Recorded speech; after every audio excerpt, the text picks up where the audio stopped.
이사야서 7장 14절을 다시 한번 우리가 읽어보겠습니다.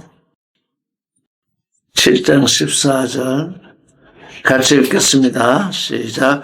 그러므로 주께서 친히 징조로 너에게 주실 것이라. 보라가 처녀가 잉태하여 아들을 낳을 것이요 그 이름을 임마누엘이라 하리라. 지금 처녀가 잉태해서 아들을 낳을 것인데 그게 하나님이 친히 징조를 주신 것입니다. 사인이라 그러는데 처녀가 잉태해서 아들을 낳는 그것이 지금 새창조, 완전한 새창조인데 그 이름을 임마누엘이라 하는데 임마누엘이라고 부르는 사람은 누군가? 누가 임마누엘이라고 부르는 거야? 지금 누가 부른다는 것이 여기 번역상에는 잘 안 나와 있죠. 처녀가 잉태하여 아들을 낳을 것이요 그 이름을 임마누엘이라 하리라 이랬는데 누가 그 이름을 임마누엘이라고 부르는 것입니까? 아들을 낳은 어머니가 그렇게 부른다는. 그 여자가 이렇게 원문에는 그 여자가라는 뜻이 들어 있습니다. 근데 여기 번역상에서는 지금 안 나와 있죠.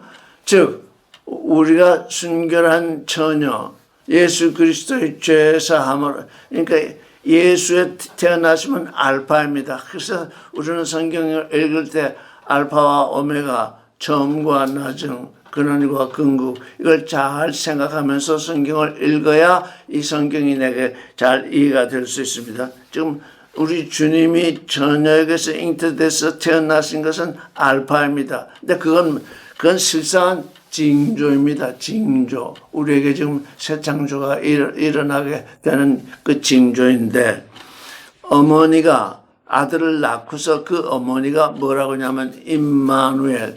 임마누엘의 뜻은 God with us. 우리와 함께 하는 하나님. 이런 뜻입니다. 처녀가 잉태해서 아기를 낳았는데 나와 함께 하는 하나님. 이렇게 그 아들의 이름을 짓는 것이 아니라 우리와 함께 하는 하나님이라 이렇게 이름을 짓습니다. 왜 그럴까요? 내 순결한 마음속에 이제 생명의 씨앗이 떨어져서 그 아들을 낳고 이름을 부르는데 임마누엘, 우리와 함께 하는 하나님, 이렇게 이름을 짓는다는 거예요.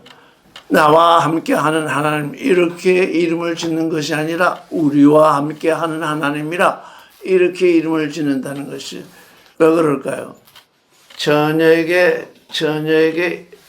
처녀가 잉태해서 아들을 낳아서 그 이름을 임마누엘이라고 하는 것은 그 처녀 한 사람만을 위한 것이 아니기 때문입니다.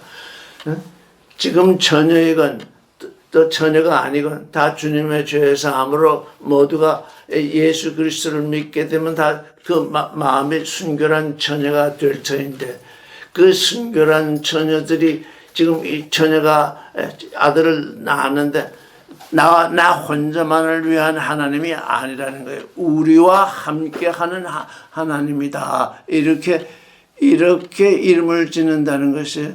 그런데 지금 여러분 가운데 하나님의 아들이 태어났는데 지금 뭐라고 부르고 계십니까, 여러분은? 지금 이름을 지었습니까? 이마누엘이라는 내 속에 있는 속사람 하나님의 아들에 대해서 이마누엘이라는 이름을 지어 주었습니까?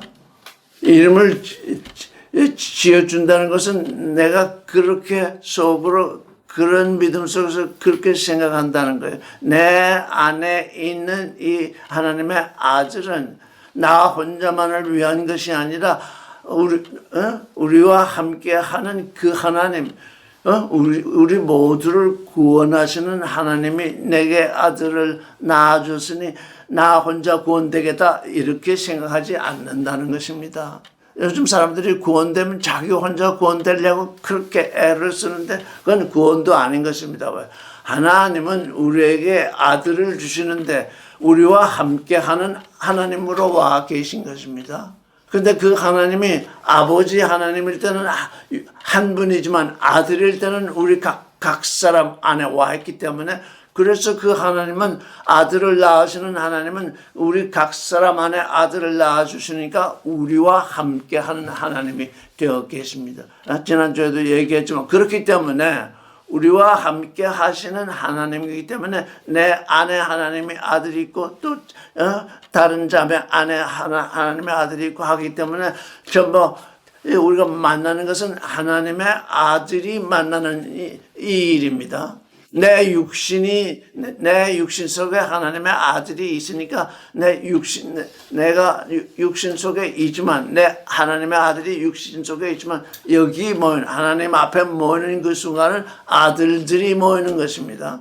우리와 함께 하는 하나님 때문에 아들들이 여기서 하나님께 찬송하고 하나님의 말씀을 배우는 것입니다. 이게 우리에게 잘 이해돼야 돼. 나만 구원된다. 나만 어떻게 한다. 그게 아닙니다. 우리와 함께 하나님이기 때문에 그래서 내게 아들이 있으면 다른 사람에게도 아들이 있고 아들이 없다면 아들을 잉태했을 것이고 잉태하지 못했다면 아직 잉태해야 될 것이고 전혀 그런 상태에 있지 않다면 그들을 하나님께 불러서 왜? 우리와 함께 하는 하나님이기 때문에 하나님께 불러와서 하나님의 아들이 되도록 나아지도록 해야 되는데 제일 먼저 해야 될 알파가 정결한 처녀가 되는 일이잖아요. 고멜하고 결혼한 예언자가 누구죠? 호세아. 호세아. 지금 호세아가 누구하고 결혼했냐면 고멜입니다. 고멜은 음녀입니다. 근데 그 결혼을 누가 시켰냐면 하나님이 시켰습니다. 고멜을 데려서 아기를 낳으라 하는데. 근데 그 고멜이 낳은 자녀의 이름이 뭐냐면 로루하마. 긍휼히 여기지 않는다. 그게 지금 무슨 상태냐면 이스라엘의 상태인데 우리 아주 정신을 바짝 차려야 돼. 처녀가 잉태해서 아들을 낳아야 이마누엘이지. 우리의 마음 상태가 처녀 상태가 아니면 하나님의 말씀을 음녀의 마음으로 받았으면 거기서 나온 아들이 뭐냐면 사생자라는 것입니다. 거기서 낳은 자녀는 로루하마 하나님이 긍휼히 여기는 존재가 아니라는 것입니다. 그걸 알려주시려고 지금 호세아 왜 이렇게 호세아 이름이 자꾸 호세아는 무슨 뜻이죠? 하나님이 구원하신다는 뜻이에요. 하나님이 구원하신다고 하는 그 선지자, 예언자에게 이 고멜하고 결혼하게 해서 아기를 낳게 하는데 그 이름이 로루하마입니다. 왜? 이스라엘이 전부 음녀의 상태에 있었기 때문입니다.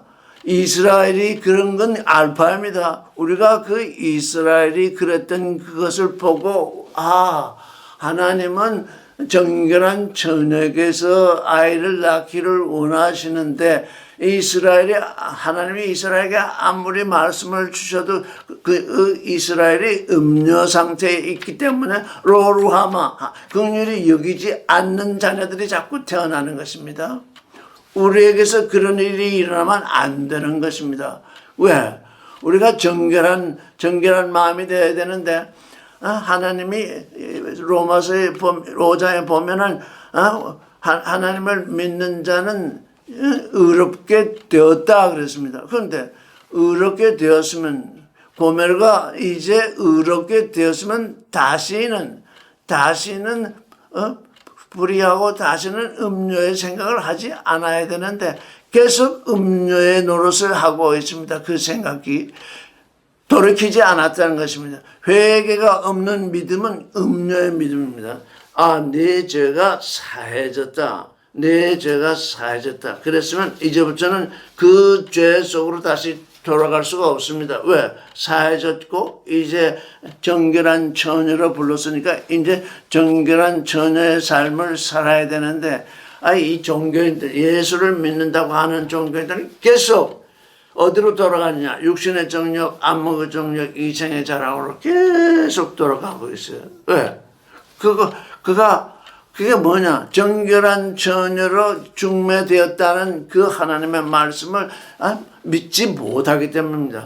그걸 믿었으면 내가 정결한 처녀로 그리스도에게 중매되었다는 것이 내 살았고 운동력 있는 말씀으로 내 안에서 움직이고 있으면 이제 내 마음이 정결한 존재로 변화되었을 건데 회개를 통해서 그렇게 되고 있는데 회개가 뭔지 모르니까요. 육신의 정력, 안목의 정력, 이생의 자랑을 떠나보내는 것이 회개인데 더머지 그거 없이는 난 살 수 없다. 모든 예수를 믿는 모든 종교인들이 그러고 있어요.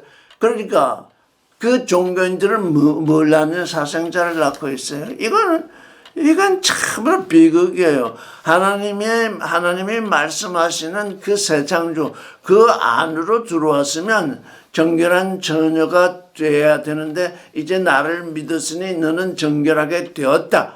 그렇게 말씀을 들었으면 이제 거기서 완전히 끝을 내야 됩니다. 육신의 정력, 안목의 정력, 이생의 자랑, 먹을 것, 볼 것, 가질 것, 그것에 그렇게 취해서 그것 쫓아다니는 존재로부터 이제 하나님의 사랑과 생명과 거룩을 쫓는 존재로 되어야 이 정결한 처녀인데 그렇게 되는 그 일을 알지도 못하거든요. 지금 현재 종교인들이 그렇게 되어야 하는 그 존재의 변화에 대해서 알지도 못하니까 계속 죄 가운데 머물러 있어요. 계속 음료 가운데 머물러 있다고요. 지금 새 창조라는 건 그런 것입니다. 옛사람이 새 사람으로 된다고 하는데 옛사람은 육신의 정력, 안목의 정력, 이생의 자랑, 먹을 거, 볼 거, 가질 거, 그걸 계속 쫓아, 그것밖에 쫓는 것이 없습니다. 그러다가 죄사함을 받고 죄사함 속에서 네가 이제 그 존재의 삶에서 끝났다. 그래서 너는 정결케 되었다. 그럼 거기서 돌이켜야 합니다. 돌이키지 아니하면 음료 상태 그대로입니다. 음료 상태 그대로이면 그가 하나님의 말씀을 받아서 나는 것은 음료의 자식, 사생자가 되고 있습니다. 이게 지금 우리 예수를 믿는 종교인들이 빠져 진짜 알 수 없는 함정입니다. 왜? 그들 모르니까요. 이런 말씀을 들어본 적이 없으니까 모르니까요. 어떻게 해야 정결한 처녀의 삶인지 알지 못하니까 그게 지금 큰 문제입니다. 그래서 내 안에 하나님의 아들이 나아지면 우리와 함께하는 하나님이 내게 계시던 것입니다. 내게만 계시된 것이 아니라 모든 우리에게 계시던 하나님. 그래서 내 안에 있는 아들과 다른 사람의 안에 있는 그 아들은 우리 하나님 앞에서 서로 소통을 하게 되는. 그래서 하나님의 앞에 나오면 내 육신으로 오긴 하지만 내 속에 있는 아들들이 서로 사랑으로 만나는 이 일이 이루어져야 하는 것입니다. 이게 지금 하나님의 새 창조에서 지금 이루어지고 있는 일입니다. 자, 그 다음에 또 이사야서 한 군데를 더 찾아보겠습니다. 이사야서 52장 13절 같이 읽겠습니다. 여호와께서 가라사대 보라 내 종이 형통하리니 밭으로 높이 들려서 지극히 존귀하게 되리라. 이왕에는 그 얼굴이 타인보다 상하였고 그 모양이 인상보다 상하였으므로 우리가 그를 보고 놀랐거니와 후에는 그가 열방을 놀랄 것이며 열왕은 그를 인하여 입을 봉하리니 이는 그들이 아직 전파되지 않은 것을 볼 것이요 아직 듣지 못하는 것을 깨달을 것임이라 하시니라. 이건 오고 계신 주님 지금 이사야서니까 아직 예수께서 오시기 전입니다. 예수께서 오시기 전에 그 예수에 대해서 지금 예언하고 있는데 이게 알파입니다. 우리 예수를 믿는 존재들은 오메가입니다. 예수께서 알파로 오셔서 우리를 처녀가 되게 하시고 하나님의 아들이 되게 하셨으니 이 말씀은 예수에 대한 말씀인 동시에 우리 자신에 대한 말씀. 성경을 그렇게 읽지 못하면 맨날 우상만 섬기게 돼요. 예수는 그랬다. 나는 아니다. 예수는 우상이 되고 나는 안 해.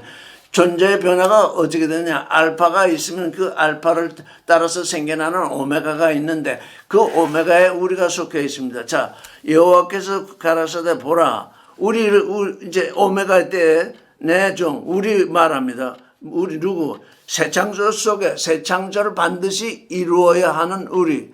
새 창조를 반드시 이루어야 되는 게 종이란 무엇입니까? 여기서 종은 반드시 뭔가 이루어야 하는 존재. 그래서 내 종, 새 창조 속에서 새로운 존재가 되어야 하는 그 존재들이 형통하겠는데 밭으로 높이 들려서 지극히 존귀하게 되리라. 하나님의 아들이 되리라. 나의 나됨을 이루리라. 그렇다면 이왕에는 그 얼굴이 타인보다 상하였고 그 모양이 인생보다 상하였으므로 우리가 그를 보고 놀랐거니와 우리가 지금 이 땅에 살 때에는 다른 이 육신으로 높아진 존재들에게 우리는 놀림거리가 되는 거지. 타인보다 얼굴이 상했고 모양이 인생보다 상했으므로 우리가 그를 보고 놀란대. 우리를 보고 놀란대. 아이고 어떻게 저렇게 사나. 아이고 어떻게 저렇게 살 수 있나. 그런데 후에는 어떻게 되느냐. 그가 열방을 넣을 것이며 그가 열방을 놀라게 할 것이며 열왕은 그를 인하여 입을 봉하리. 열왕 다 왕의 자리에 있는 존재들, 높은 자리에 있는 존재들, 누구든지 다 마음속에는 다 높은 자리에 앉아 있는데 입을 봉하리니 이는 그들이 아직 전파되지 않은 것을 볼 것이요 아직 듣지 못한 것을 깨달을 것입니다. 거기부터 여러분 같이 읽겠습니다. 이는 시작. 이는 그들이 아직 전파되지 않은 것을 볼 것이요 아직 듣지 못한 것을 깨달을 것입니다. 우리가 이거 이루어져야 돼요. 이거 이루어져야만 우리가 새 창조 안에 있는 거예요. 이는 어떻게 해요? 그들이 아직 전파되지 않은 것을 본대요. 또 아직 듣지 못한 것을 깨닫는데요. 이게 우리에게서 이루어져야 할 알파입니다. 여기 우리에게서 이 일이 이루어지면 이제 우리가 말씀을 전할 때 그들이 아직 전파되지 않은 것을 보게 되고 듣지 못한 것을 깨달아. 새 창조 속에 들어온 존재들은 자신 안에서 이 일이 반드시 이루어져야 돼요. 무슨 일?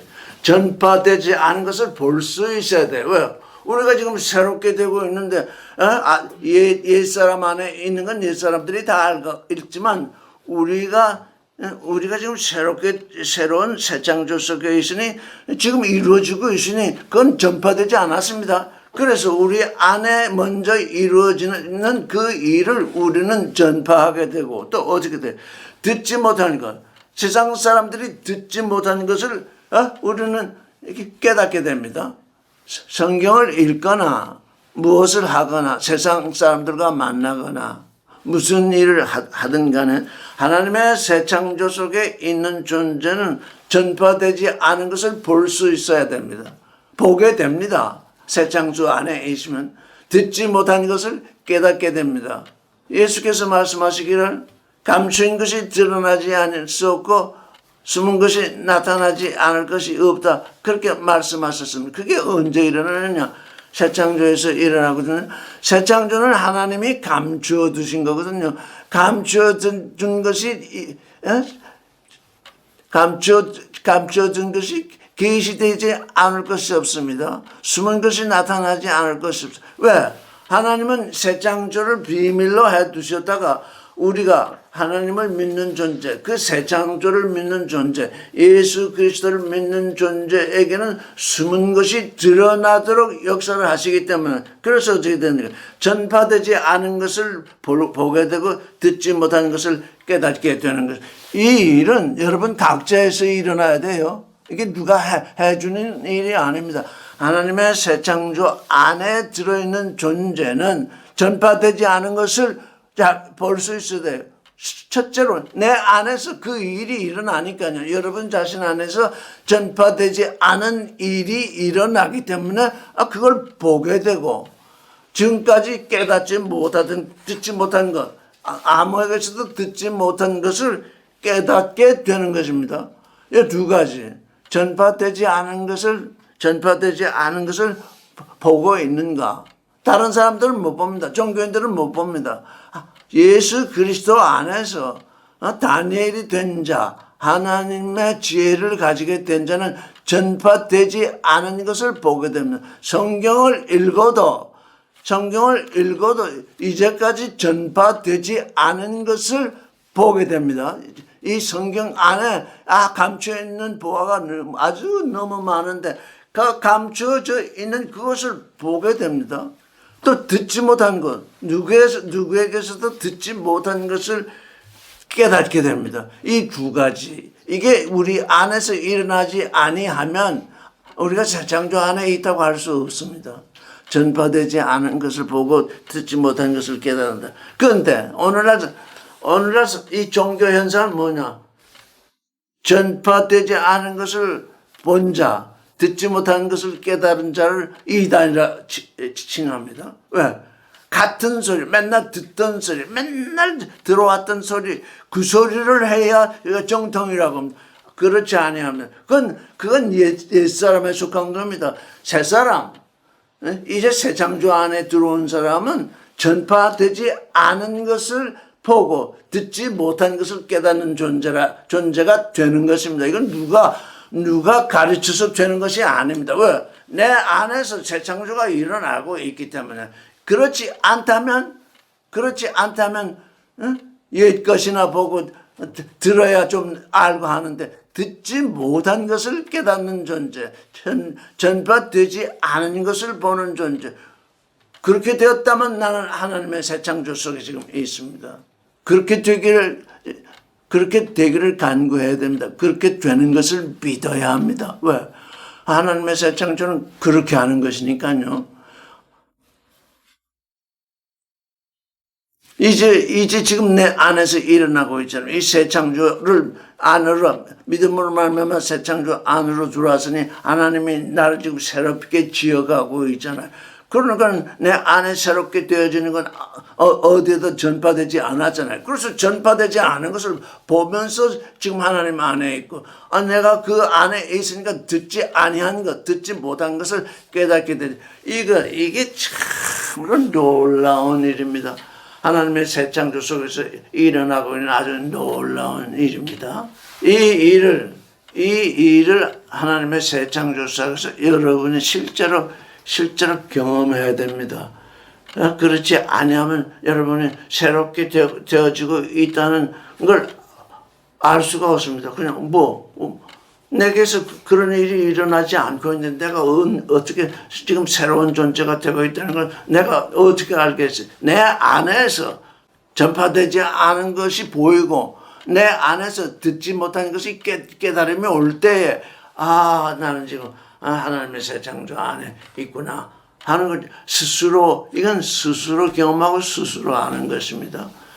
지금 이사야서는 아주 이 말은 사람들이 잘 이해를 못합니다. 이게 무슨 말인가 한데 첫 창조와 새 창조가 있는데 새 창조 안으로 옮겨온 존재는 예 창조에 속한 사람들이 보지 못한 것, 예 창조 사람들이 깨닫지 못하는 것, 그걸 보고 그걸 듣게 된다는 것입니다. 이게 지금 우리가 얼마나 하나님의 은혜 가운데 있는 것인지를 잘 알 수 있습니다. 자, 그럼 이제 우리가 신약으로 한번 돌아와서 보겠습니다. 고린도전서 15장 20절 같이 읽겠습니다. 시작. 이제 그리스도께서 죽은 자 가운데서 다시 살아 잠자는 자들의 첫 열매가 되셨도다. 사람으로 말미암았으니 죽은 자의 부활도 사람으로 말미암았도다. 아담 안에서 모든 사람이 죽음같이 그리스도 안에서 모든 사람이 삶을 얻으리라. 그리스도께서 죽은 자 가운데서 다시 살아 잠자는 자들의 첫 열매가 되셨다. 이게 무슨 말일까요? 이사야서 지금 52장 지금 15절 우리가 읽었던 대로 아직 전파되지 않은 것을 볼 것이요 아직 듣지 못하는 것을 깨달으리라 하는 그 입장에서 그 관련성에서 지금 이걸 한번 읽어보겠습니다. 그리스도께서 죽은 자 가운데서 다시 살아 잠자는 자들의 첫 열매가 되셨도다. 잠자는 자들의 첫 열매. 잠자는 자들의 잠잔다는 건 이제 다니엘서가 말하는 지금 먼지 속에서 잠잔다. 다니엘서 12장 2절. 먼지 속에서 잠자는 들이 깨어 일어나서 깨어 일어난다는 말씀이 있죠. 먼지 속에. 그래서 이 먼지가 뭐냐? 아파르잖아요. 창세기에 하담 아파르, 먼지인 그 사람. 먼지인 그 사람에게 생명의 기운을 불어넣었더니 산혼이 되었어요. 산혼으로.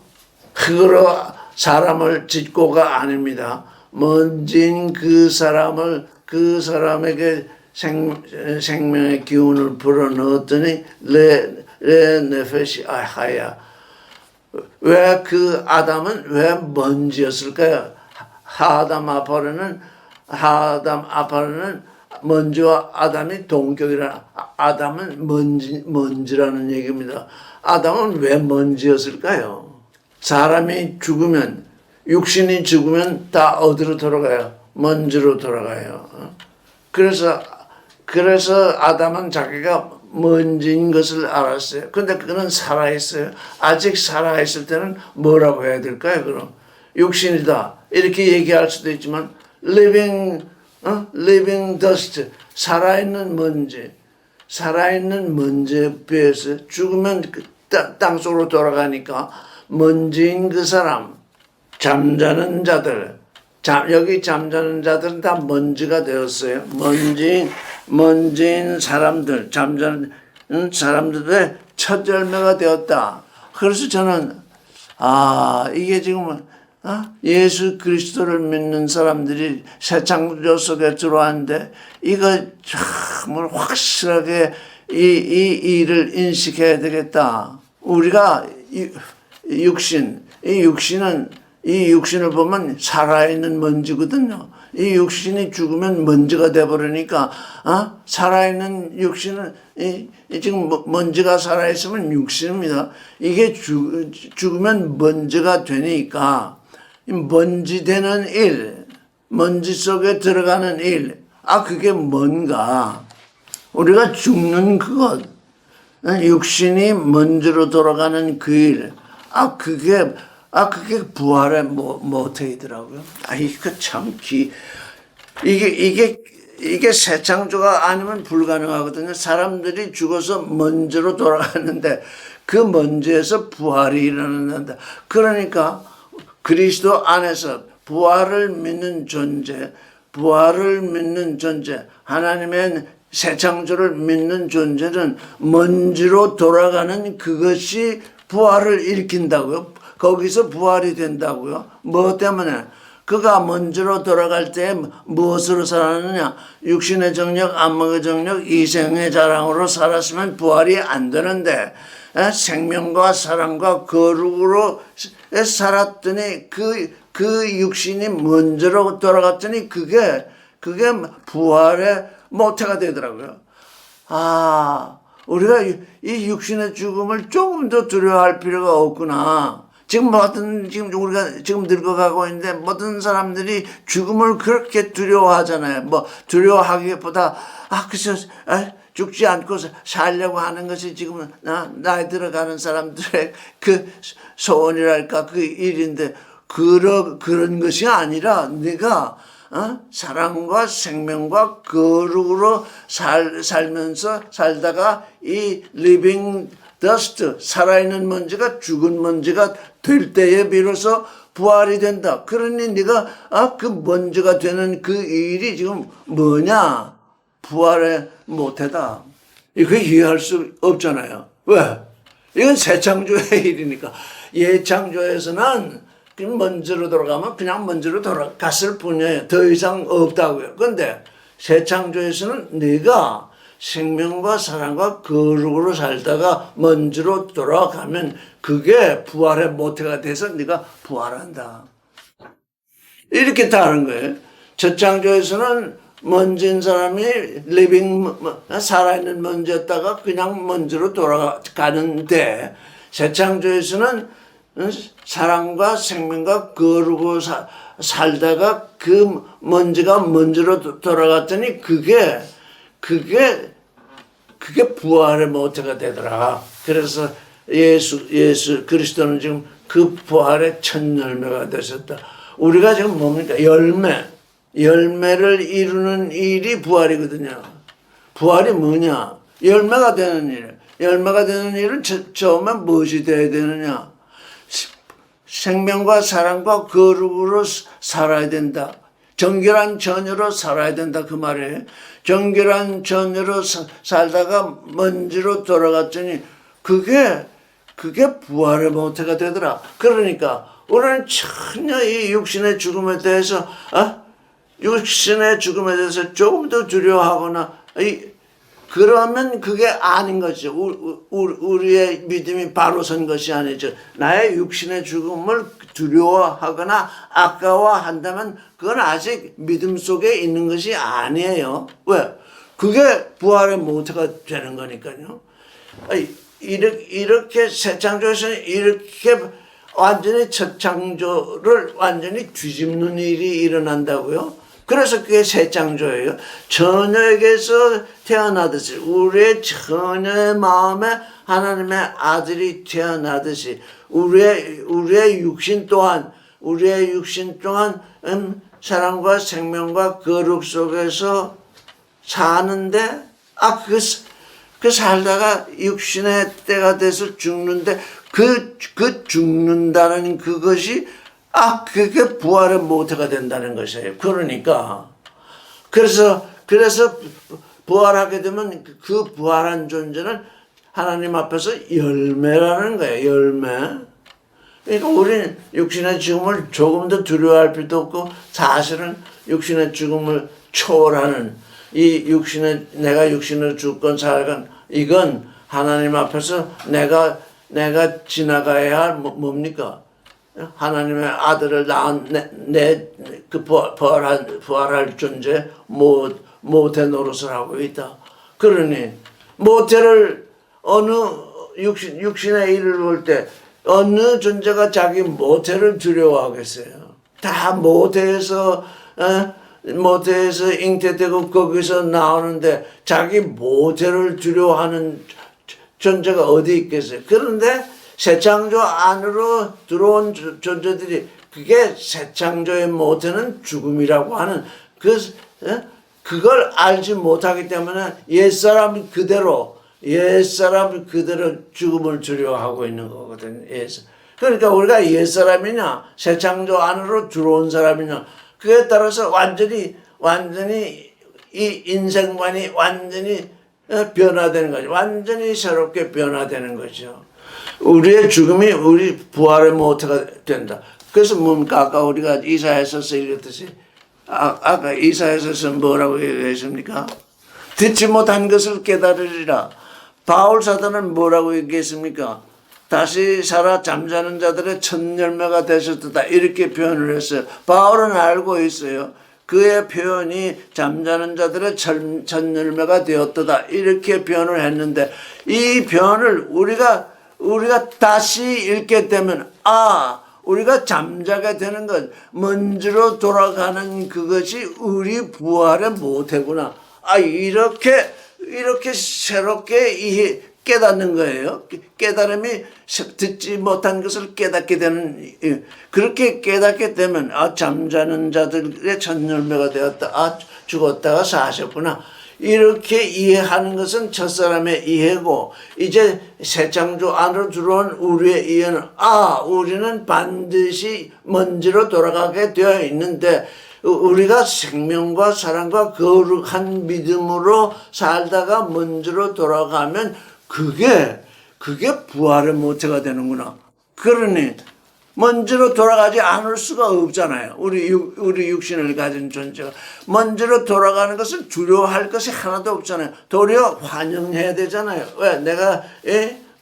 내가 이제 나이 들어서 육신이 약해져서 먼지가 약해져서 이제 이 산 먼지가 죽은 먼지로 돌아가는데 그 돌아가는 그것이 나에게 부활을 일으키니 그게 내가 부활의 모태로 돌아가는데 내가 그것에 대해서 두려워하거나 슬퍼할 일이 하나도 없잖아요.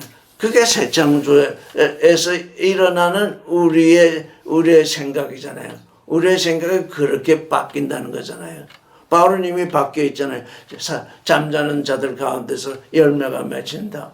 잠자는 자들 가운데서 부활의 열매가 맺힌다. 그러니 우리도 잠자지 않을 수 없잖아요. 근데 그걸 왜 두려워하겠어요? 열매가 되는 일을 우리가 왜 두려워해야 되겠습니까? 지금 새 창조를 얘기합니다. 첫 창조는 우리가 먼지로 돌아가면 그것으로 끝입니다. 부활이 있어서 심판의 부활로 돌아가. 근데 새 창조 안으로 들어온 존재는 먼지로 돌아가는 것이 열매 맺는 그 모태가 된다 그 말이에요. 그러면 우리의 믿음은 뭔가? 살아있으나 죽으나 우리의 믿음은 하등의 변화가 없는 거죠. 내가 살아있으면 살아있는 대로 내가 하나님을 찬양하게 되고 하나님을 닮아가게 되고, 이제 내가 실제 육체가 죽으면 부활의 존재가 되니 더욱 더 좋은 존재로 변화되니 열매가 되니 하나님 앞에서 지금 열매가 되는 일이 내가 먼저로 돌아간 후에 이루어진다. 그런데 그걸 어떻게 우리가 두려워하면 그걸 피하려고 할 것이냐. 그런데 그냥 우리가 자연적으로 죽는 건 이 천년배가 될 수 없습니다. 육신의 정력, 지금 세상의 모든 사람들, 특별히 종교인들 무엇으로 살고 있습니까?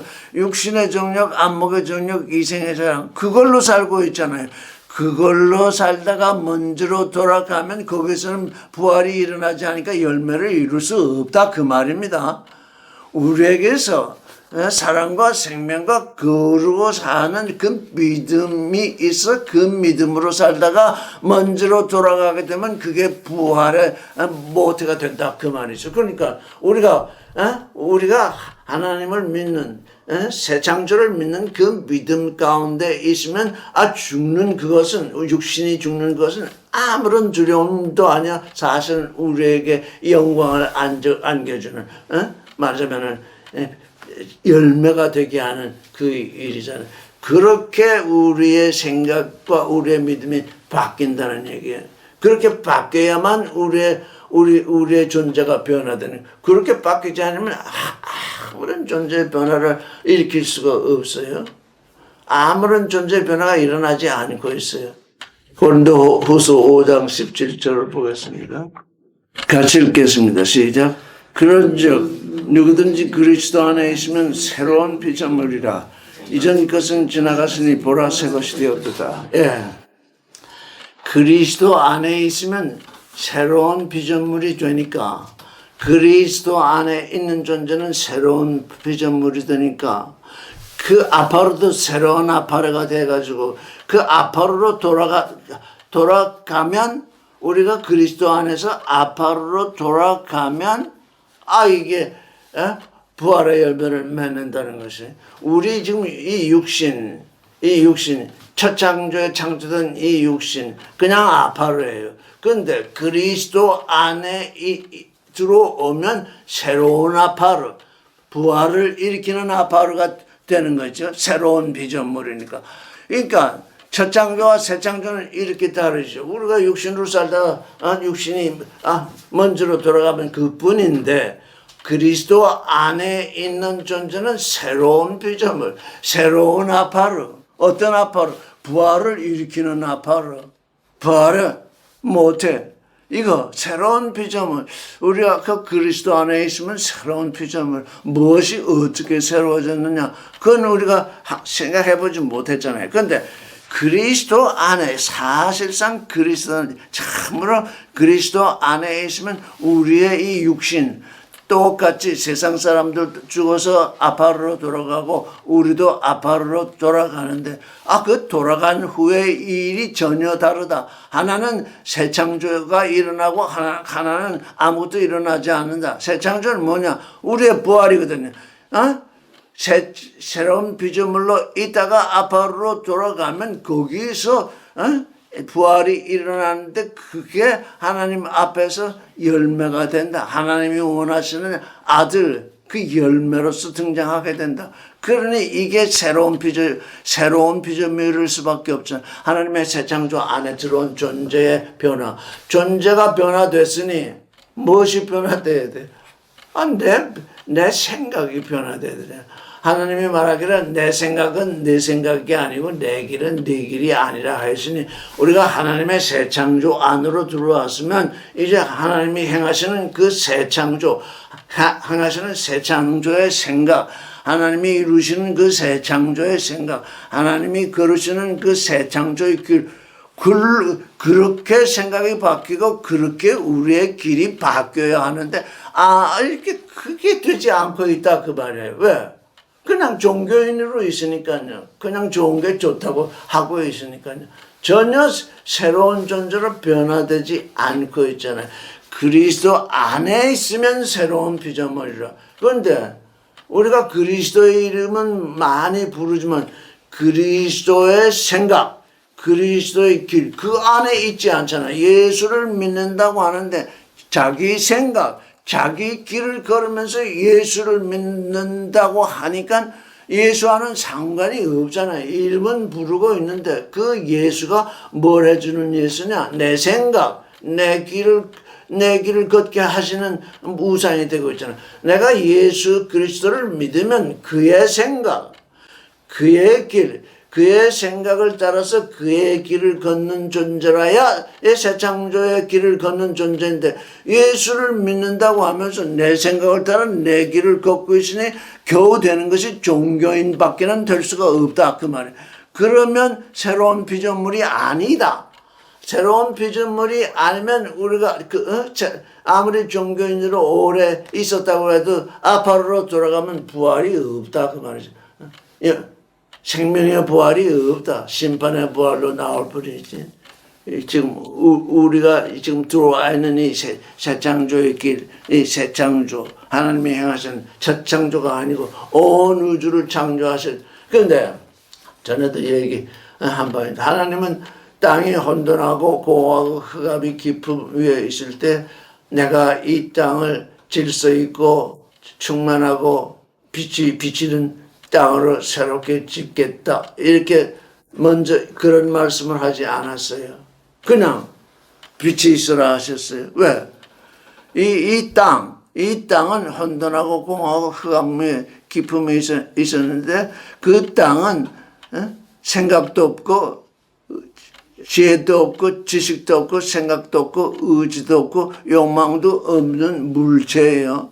이 땅은 생각도 없고 의지도 없고 지혜도 없고 욕망도 없는 물체라고요. 물체에게 하나님이 내가 이렇게 하리라 하는 그의 예정, 그의 사랑의 말씀, 그의 기쁘신 뜻을 그 지구에게 먼저 말씀하실 이유도 없어요. 왜? 듣지도 못하니까. 진짜 들어도 듣지 못하고 보아도 보지 못하고 생각하지 못하니까 그래서 그냥 빛이 있어라 하셨어요. 온 우주는 하나님의 말씀으로 그냥 창조하셨어요. 그런데 하나님이 창조한 이 사람은 지식도 있고 정도 있고 의지도 있고 욕망도 있도록 창조를 하셨기 때문에 그 사람을 창조하시기 전에 우리의 형상을 따라 우리의 모양과 같이 사람을 짓겠다. 사람을 창조할 때만, 사람을 창조하기 전에, 사람을 창조할 때만 그 하나님의 예정을 말씀하셨다고. 왜? 사람은 그의 의지로, 그의 선택으로 하나님을 믿는 그 믿음으로만 새 창조 안으로 들어오게 하셨기 때문에요. 그게 달라요. 천사들도 내가 천사를 창조하리라 이렇게 말씀하지 않은 것 같아요. 성경에 전혀 천사에 관한 말이 없는데 그러나 그 천사는 하나님의 아들이 아니에요. 그 왜 그럴까요? 사랑이란 고난과 슬픔과 아픔 이걸 통해서 이루어지고 있어요. 사랑은 추상적인 말이 아니에요. 내가 너를 사랑한다. 이렇게 해서 사랑이 되는 게 아니에요. 슬픔도 있고 고난도 있고 기쁨도 있고 그 모든 존재의 그 과정을 통해서 그 안에 사랑이 이루어지고 사랑이 표현된다고요. 그래서 하나님은 사람 안에 사랑을 부어 넣어주고 그 사랑으로 말미암아 하나님의 아들이 되게 하는 그 계획을 가지고 있었다고. 근데 천사들은 육신을 가지고 있지 아니하니까 고난도 모르고 슬픔도 모르고 고통도 모릅니다. 현재 육신을 가진 사람과 영으로 사는 천사 사이에 커다란 차이가 있습니다. 그러나 천사들을 하나님의 아들로 삼지 않습니다. 왜? 천사들은 고난도 모르고 슬픔도 모르고 기쁨도 모르는 거거든요. 그냥 창조된 그대로 있기 때문에 그들은 그 상태로 있는 것이고, 사람만은 그 슬픔 속에, 고통 속에, 기쁨 속에, 어려움 속에서 하나님을 믿는 그 믿음으로 말미암아 하나님을 닮아가잖아요. 어떤 사람들이 이런 얘기, 하나님이 사람을 창조할 때 온전하게 창조하시지 왜 이렇게 창조해? 그게 바로 그 얘기예요. 온전하게 창조하면 하나님의 아들이 될 수 없기 때문이에요. 하나님의 사랑은 존재로 드러나는 것이지 추상적 개념이 아니라고요. 제가 지금 왜 천사들이 왜 하나님을 거역하고 사탄이 되었을까 하고 생각하다가 이런 이유가 아닐까. 자기들보다 지극히 못한 존재인 것 같은데 이 사람이라는 것이 육신을 가진 사람이라. 근데 나중에 궁극적으로 보면 그들은 하나님의 아들이 되고 천사들은 신분은글이 되어 있으니까 거기에 불만이 있었던 것 아닌가 그런 생각을 해보고 있어요. 천사들이 하나님을 천사들의 일부가 하나님을 배반했기 때문에 그 천사들이 하나님을 배반하니 그게 바로 선악지식이더라고요. 왜 우리는 하나님의 아들이 되지 못하고 저 못난 사람들은 하나님의 아들이 되는가? 못난 사람, 아주 지극히 못난 사람을 하나님의 아들이 되게 하는 것이 하나님의 새 창조이거든요. 여러분, 이거 지극히 못난 존재, 천사보다 훨씬 못한 존재, 얼마나 못하면 하나님은 사람을 하나님의 아들이 되도록 계획하셨으나 이들은 지렁이보다 못한 존재처럼 사는 이 사람, 이것들을 불러서 하나님의 사랑을 부어서 하나님의 아들이 되게 하는 그것이 하나님의 새 창조거든요. 여러분이 못났기 때문에, 여기 앉아 계신 분은 못났기 때문에 지금 하나님이 부르신 거예요. 잘났으면 여기 아무도 부름을 불렀을지라도 지금 여기 있지 않아요. 왜? 잘났기 때문에. 하나님은 잘난 사람을 원하시는 게 아니라 못난 사람들을 불러서 아주 위대한 하나님의 아들이 되게 하시거든요. 그게 혼돈하고 공허하고 흑암이 깊은 후에 있던 그 땅을 새롭게 지으시는 하나님, 그 계시를 통해서 그 첫 번째 행하신 그것이 우리에게 징조가 되었어. 하나님은 우리에게 그 일을 사람에게 징조로 주셔서 우리가 하나님의 형상을 가지고는 있으나 그 모양, 하나님의 신성을 닮을 때까지는 역시 우리 또한, 사람 또한 피조물이기 때문에, 그냥 육신이기 때문에, 먼지이기 때문에 혼돈하고 공허하고 흑암이 깊은 위에 있게 되는 거거든요. 그런 존재를 부르신다는 거예요. 하나님은 그런 존재를 불러서 새롭게 지으신다는 거예요. 그러니까 이 새 창조 안으로 들어온 존재는 이 세상에 사는 사람보다 훨씬 못난 존재이고 훨씬 그들에게서 처음에는 여기 조금 전에 우리가 이사야서를 읽는데 뭐라고 했습니까? 그 얼굴이 타인보다 상하였고 그 모양이 인생보다 상하였으므로 무리가 그를 보고 놀랐대요. 그 예수를 보니까 참 어떻다는 겁니까? 그 얼굴이 타인보다 상했고 그 모양이 인생보다 상하였으므로 사람들이 그를 보고 놀랐대요. 근데 그분이 나중에 어떻게 됐느냐? 높이 밭으로 올려서 열방을 놀랄 것이며 열왕은 그를 인하여 입을 봉하게 된대요. 그렇게 하는 것이 하나님의 새 창조래요. 그러니까 우리가 그 새 창조 안에 들어와 있으니까 우리가 첫사람으로서 육신의 삶을 50을 살았든 60을 살았든 70을 살았든 지금까지 쭉 살아왔는데 지금까지 살아온 그 생각, 지금까지 살아온 그 길, 그거 떠나야 된다는 얘기입니다. 하나님의 생각 속으로, 하나님의 길 속으로 들어와야 한다. 아무리 이 성경 말씀을 듣고 해도 그 전환이 일어나지 않으면 계속 말씀을 듣고 하지만 그 전환, 내 생각이 아니라 하나님의 생각, 내 길이 아니라 하나님의 길, 글로 옮겨오지 아니하면 존재의 변화가 일어나지 아니할 뿐 아니라 새 창조 밖에 있는 겁니다. 새 창조는 이루어지지 않아요.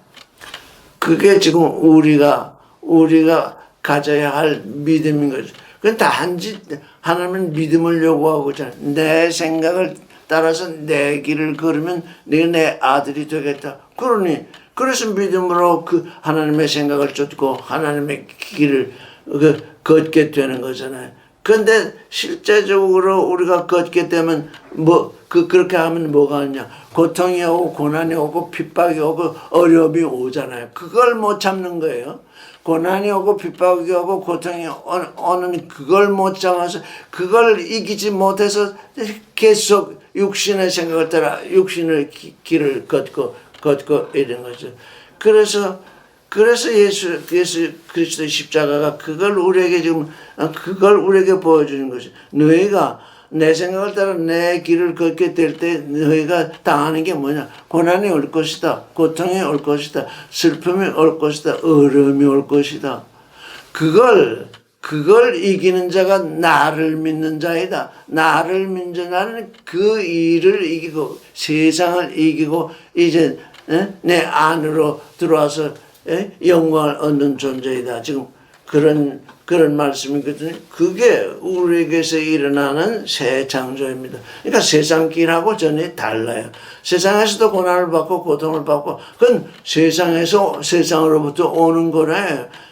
내 안에서 일어나는 고난에 그건 세상 사람에게 있는 것이고 육체로 온 존재에게 있는 것이고 이제 영의 존재가 되는 그 사람에게 오는 존재는 세상을 이기려고 하니까 세상을 극복하려고 하니까 그 일이 일어나는 거죠.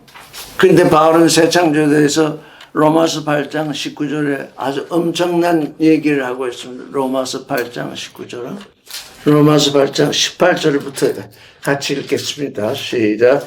생각건대 현재의 고난은 장차 우리에게 나타날 영광과 좋게 비교할 수 없도다.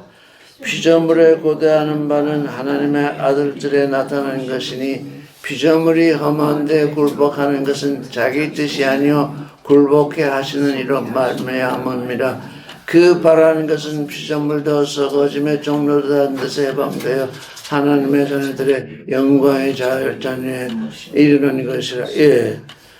바울의 눈에는 피조물도 새 창조를 바라보고 있어요. 하나님이 첫 창조에서 피조물을 어떻게 하셨느냐? 허무한데 굴복해 하셨어요. 하나가 다른 것에게 먹히고 또 그것이 또 다른 것에 먹히는 이 먹이 사슬에 지금 얽혀 있는데 그거를 가만히 들여다보면 그게 허무한데 굴복되고 있어요. 내가 살겠다고 나오는데 누구한테 먹히잖아요. 그래서 그게 허무해요. 근데 그 먹은 것이 또 다른 것한테 먹혀요. 그것도 그렇게 첫 창조에 속한 모든 창조물들이 허무한데 굴복해 된 것은 그 자신의 뜻이 아니래요. 그럼 누구의 뜻이냐? 굴복해 하시는 이로 하나님의 뜻이래요. 하나님이 그렇게 굴복해 하셨대요. 그래서 그들이 바라는 것은 새 창조다. 피조물도 썩어짐의 종로라는 뜻에 해방되어 하나님의 자녀들의 영광의 자유에 이르니라. 하나님의 자녀들이 영광의 자유에 이르면 이 세상 것을 먹고 그런 일이 없잖아요. 하나님의 자녀들이 되면 이제 세상 것을 먹고 마시고 하는 일이 없을 터이니 이 세상 것들이 또한 자유에 이르게 되잖아요. 그래서 이 허무에 속한 피조물이 하나님의 자녀의 영광의 자유에 이르는 것을 지금 고대하고 있다. 피조물도 그걸 고대하고 있다. 그래서 요한계시록을 보면 사람이 새롭게 된 이후에 하나님이 말씀하시기를 보라, 내가 만물을 새롭게 한다. 이 말은 신실하고 참되니 기록하라. 우리 지금 이 피조물에게 사실 우리 하나님의 아들이 되겠다고 이 새 창조 안으로 들어온 우리는 뭘 해야 되느냐? 피조물이 고난을 받고 있는 그것을 우리가 봐야 돼요. 왜? 피조물은 지금 험한 데 굴복하고 있거든요. 그 험한 데 굴복하는 그 이 피조물조차도 지금 하나님의 아들의 영광을 바라본대. 왜? 그때는 험한데 험한데 복종하는 일이 없어지기 때문에. 그러니까 하나님의 새 창조 안에 있는 우리는 이 피조물을 어떻게 하냐? 진짜 불쌍하게 여겨야 돼. 왜? 저들은 자기가 원해서 지금 험한데 복종하고 있는 게 아니잖아요. 다 이 사람, 먹거리에 최상단의 사람이 있는데, 최상의 사람이 있는데, 다 지금 피조물들이 먹히고 먹고 하는 것은 결과적으로 다 사람에게 먹히고 말잖아요. 그렇게 허무에 굴복하는 그들조차도 이 사람이 새롭게 창조되는 그 영광을 바라보고 있다. 그러니 우리에게 지금 먹히는 그 피조물, 그들을 우리가 긍휼히 여길 수밖에 없잖아요. 참 이게 하나님이 그렇게 지금 온 이 땅을 하나님의 새 창조를 위해서 첫 창조를 행했다는 것을 우리가 여기서 알 수 있는 겁니다. 피조물의 고대한 바는 하나님의 아들들이 나타난 것이라. 그 하나님의 아들들은 어떠냐?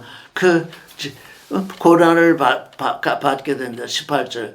현재의 고난은 장차 우리에게 나타날 영광과 좋게 비교할 수 없다. 우리가 부활의 존재가 되기 위해서 고난을 받는다. 고난을 받다가 아파르로 돌아간다. 아파르가 우리의 부활의 모태가 된다. 그래서 믿음과 소망과 사랑, 그걸로 사는 존재. 그걸로 사는 존재는 아파르로 돌아가더라도 그게 허무한 것이 아니다. 헛된 것이 아니다. 왜? 열매를 맺기 위한 것이다. 그 열매를 맺을 그 일도 피조물이 지금 고대하고 있다. 지금 이렇게 성경은 말씀하고 있습니다. 오늘 여기까지 말씀드리겠습니다.